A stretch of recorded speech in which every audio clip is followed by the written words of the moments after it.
அஸ்ஸலாமு அலைக்கும் வரஹ்மத்துல்லாஹி வபரகாத்துஹு. அன்பார்ந்த பல்லாக்கு டிவி நேயர் பெருமக்களே, புனிதம் நிறைந்த ரமலானினுடைய 5வது தினத்தில் நாம் எல்லாம் இருக்கிறோம். அல்ஹம்துலில்லாஹ். எவ்வளவு அழகான வாய்ப்பு! 5 தினங்களை தொட்டிருக்கிற ஒரு தகுதியான வாய்ப்பை தந்த ரப்புல் ஆலமீன் எஞ்சின் இருக்கிற ஏனைய நாட்களையும் அல்லாஹ் நமக்கு பாக்கியமாக்கி தருவானாக. இந்த மாதம் சாதாரண மாதமா? எம்பெருமானார் ஸல்லல்லாஹு அலைஹி வஸல்லம் ரமலான் தொட்டுவிட்டால் அவர்கள் வணக்கத்தில் லயித்து போய் விடுவார்கள்.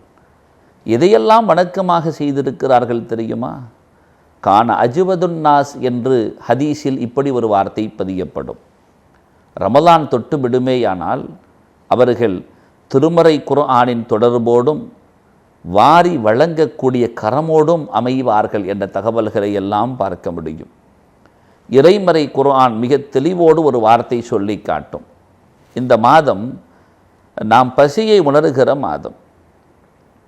எனவே ஒரு பண்பாடு நம்மிடம் மிகைத்து காணப்பட வேண்டும். இந்த ஒரு மாதத்தில் நாம் பசித்திருக்கிறோம், அதுவும் பகல் பொழுதில் மாத்திரமே பசித்திருக்கிறோம். வழி இல்லையா? இருக்கிறது. யாருக்காக? அல்லாஹுவுக்காக. இவைகள் எல்லாம் இபாதத். ஆம், இதன் மூலமாக நாம் உள்வாங்கி செயல்படுத்துகிற பாடமும் ஒன்று இருக்கிறது. எப்பொழுதும் பசியோடு தன் காலங்களை கழித்து கொண்டிருப்பார்களே, அத்தகைய வறியவர்கள், ஏழைகள், அனாதைகள், ஆதரவற்றவர்கள், இவர்களுக்கெல்லாம் ஒரு வழிவகை செய்வது நம்மீது ஒரு வாய்ப்பாக இந்த பாடம் நமக்கு தருகிறது இல்லையா? அவர்களை குறித்தும் நாம் சற்று யோசித்து நிதானித்து நம்மிடம் தரப்பட்டிருக்கிற செல்வங்களை அவர்களுக்கும் கொடுத்து மகிழ்வதில் எவ்வளவு பெரிய வாய்ப்பு பாக்கியம் இருக்கிறது. இறைமறை ஒன்றும் சும்மா கொடுக்க சொல்லவில்லை. நான் தந்தவதிலிருந்து கொடுங்கள் என்றுதான் இறைவன் சொல்கிறான். உண்மைதானே? நம்மோடு காலத்தில் பிறந்து பயணித்து வந்தவர்களில் எத்தனை நபர்கள் செல்வமோடு இருக்கிறார்கள்? அவர்களும் நம்மோடு பாடசாலைகளில் கூடவே இருந்து பயின்றவர்கள் தானே, நம்மோடு பணியிடங்களில் கூடவே இருந்தவர்கள் தானே, நம்மோடு சில வியாபாரங்களில் துணை நின்றவர்கள் தானே. அவர்களுக்கெல்லாம் கிடைக்காத செல்வம் நமது கரத்தில் கிடைத்திருக்கிறது என்றால் நம் திறமையா? நமது தனிப்பட்ட முயற்சியா? இல்லை இல்லை, வல்லவன் வழங்கிய வளமான அருள் இல்லையா? இறைவன் சொல்லி காட்டுவான், வஅன்ஃபிகு மிம்மா ரஸக்னாகும் மின் கப்லி அன் யஅதிய அஹதகுமுல் மௌத். நாம் உங்களுக்கு வழங்கிய ரிஸ்கிலிருந்து நீங்கள் செலவு செய்யுங்கள். எதற்கு முன்னால் தெரியுமா? உங்களுக்கு மரணம் வருவதற்கு முன்னால். ஆம், சோதனைக்குரிய காலங்கள் இவைகள். பிறந்ததிலிருந்து மரணிக்கும் வரைக்கும் சோதனைக்குரிய காலம்தான். இதில் சாதனை புரிய வேண்டும்.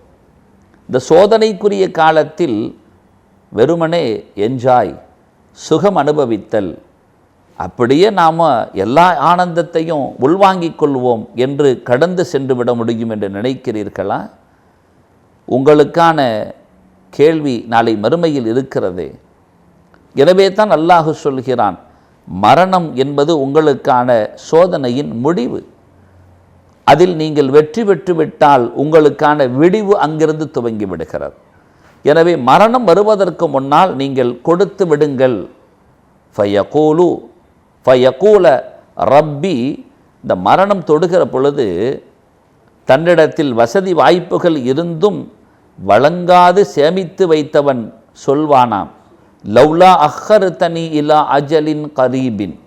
கொஞ்ச நேரம் காலதாமதத்தை நீ கொடுத்தாய் என்றால், எனக்கு அப்படி ஒரு வாய்ப்பு கிடைக்கும்னு சொன்னால், ஃபஅஸ்ஸத்தக, நான் அத்தனையும் சதக்கா தர்மம் செய்து விடுவேன்.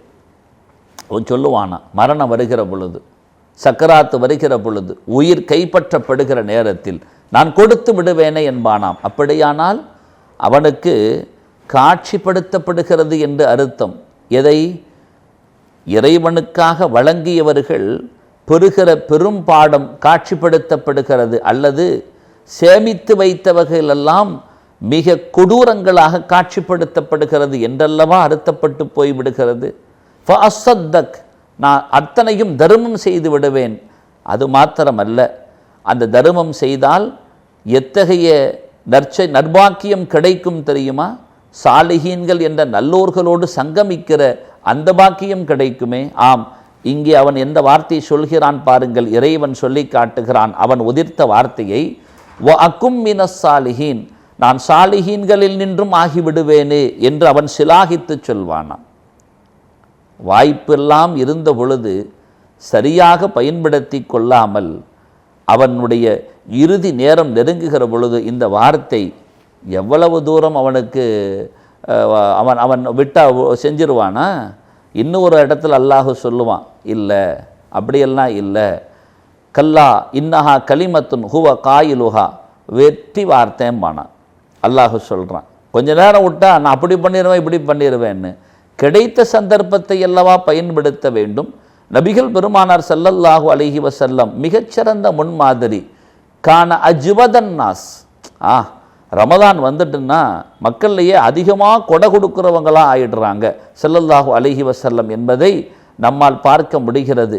எந்த அளவுக்கு கொடுப்பாங்கங்கிறத உதாரணப்படுத்தி சொல்வார்கள். அஜ்வது பில் கைரி மினர் ரீஹில் முர்சலா, வீசுகிற தென்றல் போன்று வாரி வழங்க துவங்கி விடுவார்கள் என்ற தகவலை நமக்கு அழகான முறையில் சஹாபிகள் பெருமானாரிடமிருந்து தருவார்கள். சங்கைக்குரிய பெருமக்களே, நன்றாக நாம் ஒன்றை புரிந்து கொள்ள வேண்டும். மா தரக்க அபுதுன் ஷைஅன், ஸல்லல்லாஹு அலைஹி வஸல்லம் சொல்கிறாங்க, அல்லாஹுவுக்காக லில்லாஹ், அல்லாஹுவுக்காக எந்த ஒன்றை நீங்கள் விட்டாலும், அது எதுவாக இருக்கட்டும், காசு இவ பொருள் இருக்குது, அது ஒரு சிறு தொகையாக இருக்கட்டும் அல்ல பெரு தொகையாக இருக்கட்டும், எந்த ஒன்றை நீங்கள் அல்லாஹுவுக்காக விட்டாலும் இல்லா ஐவாலாஹுல்லாஹ், அல்லாஹ் அதற்கு பகரத்தை கொடுத்து விடுவான். ஏம்மா, அந்த உலகத்தில் சராசரி மனிதர்களாகிய நாம நமக்காக ஒரு நண்பர் நேரத்தை ஒதுக்கினார் என்றால், இக்கட்டான தருணங்களில் நேரத்தை கொடுத்தார் என்றால், அவர் அழைக்கிற பொழுது நமது மனம் பதைக்காதா செல்ல வேண்டும் என்று? நமக்காக ஒருவர் தாகித்த நேரத்தில் அல்லது பசித்த நேரத்தில் ஒரு சின்ன உணவை கொடுத்தார் என்றால், மாப்ள என்கிட்ட காசு இல்லைடா பசிக்குதுடா என்று சொல்கிற பொழுது இவனிடத்தில் காசு இருந்தால் கொடுக்காமல் பொத்தி வைத்து கொள்வானா? அற்பமான இந்த மனிதர்களிடத்திலேயே தனக்காக ஒருவன் தியாகம் செய்கிற பொழுது அதற்கு பகரத்தை செய்ய உள்ளத்தில் ஒரு உத்வேகம் பிறக்கும் என்றால், அத்தனையும் உள்வாங்கி அத்தனையும் அவனுக்கே சொந்தமானதில்லையா?